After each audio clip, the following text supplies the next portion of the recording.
Alors, sur l'histoire du port, ils ont été très marqués par l'incendie qu'il y avait eu dans les années 80.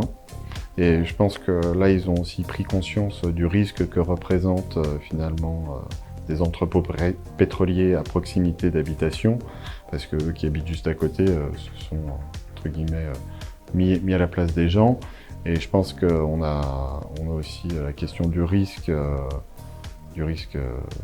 pétrochimique qui entre en ligne de compte, chose qui pour eux voilà, est pas forcément spontanée et ne va pas forcément de soi, alors que voilà, on a quand même une zone industrielle et chimique voilà, dans une très grande agglomération qui plus est à 2 pas du centre, et donc la question se pose légitimement.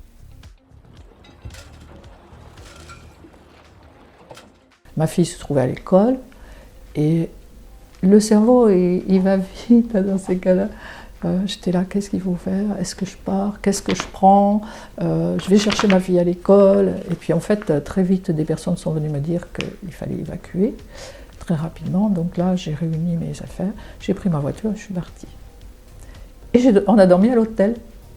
Cette nuit-là, on a dormi à l'hôtel et je ne sais plus si c'est 1 ou 2 nuits pour vous dire. Hein. J'ai même oublié ça. Et le retour s'est fait assez vite, voilà. Moi, je ne me souviens pas avoir su tout de suite qu'il y avait eu 2 morts, je l'ai su après. C'est quelque chose que j'ai occulté, mais je pense que j'avais d'autres préoccupations.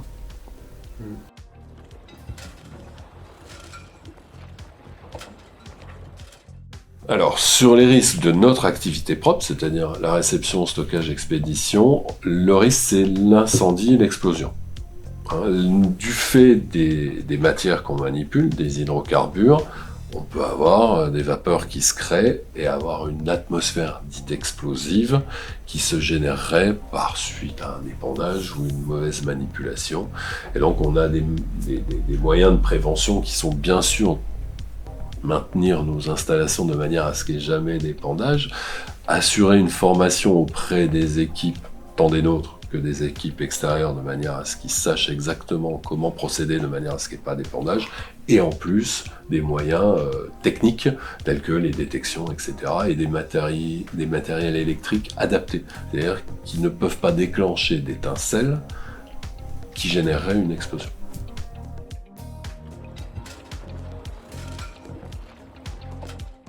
Alors, l'ensemble des équipes du site a une formation spécifique, donc qui va juste de l'intervention sur feu réel, où on passe des stages tous les 2-3 ans de manière à se préparer à une intervention dans un schéma qui serait stressant, jusqu'à ce qu'on appelle des gestions de crise.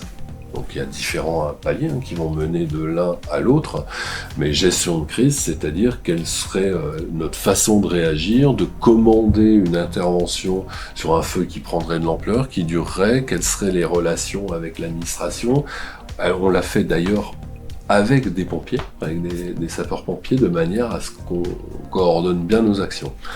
Qui plus est, sur site, ça c'est pour les actions de formation qu'on mène à l'extérieur, hein. Mais sur site, on a un exercice mensuel qu'on réalise, toute l'équipe toute l'équipe présente, où on s'assure des bons réflexes et de la bonne intervention.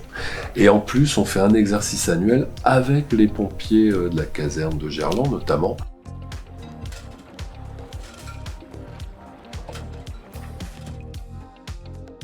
Dieu me préserve, non, jamais.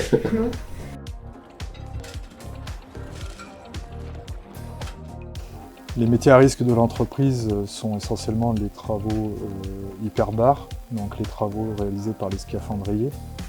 Le reste des métiers sont des métiers suffisamment encadrés par les méthodologies de l'entreprise et les principes de sécurité de l'entreprise pour ne pas être des métiers à risque. Tous les métiers sont plutôt dangereux. Déjà, on travaille sur l'eau. L'eau, c'est une source de danger, il y a des courants, on ne maîtrise pas.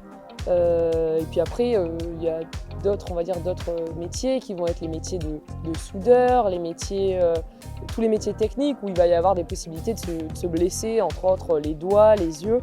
Mais après, théoriquement, on a toutes les protections on a des gilets de sauvetage, on a des gants adaptés en fonction des travaux qu'on va faire, on a des lunettes de protection, des chaussures de sécurité.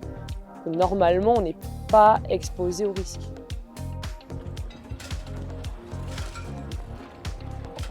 Ça les a vraiment surpris aussi qu'on ait dû passer la douane, comme si on changeait de pays. Il y a un endroit dans le port qui est vraiment réservé, très contrôlé. Et donc pour passer cette zone-là, il faut présenter une pièce d'identité.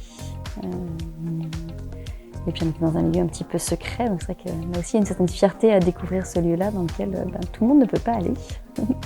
La dimension de la sécurité, c'est vrai qu'on a été dans des entreprises qui ont un très haut niveau de sécurité et du coup il fallait un équipement spécifique parfois. Alors ça c'est vraiment quelque chose qui les a marqués je pense, et ils ont été vraiment très scrupuleux à respecter évidemment les règles de sécurité dans un endroit qu'ils connaissent pas, et voilà, je trouve que c'était vraiment aussi assez intéressant de les voir dans ce contexte-là plutôt que dans un contexte évidemment de classe.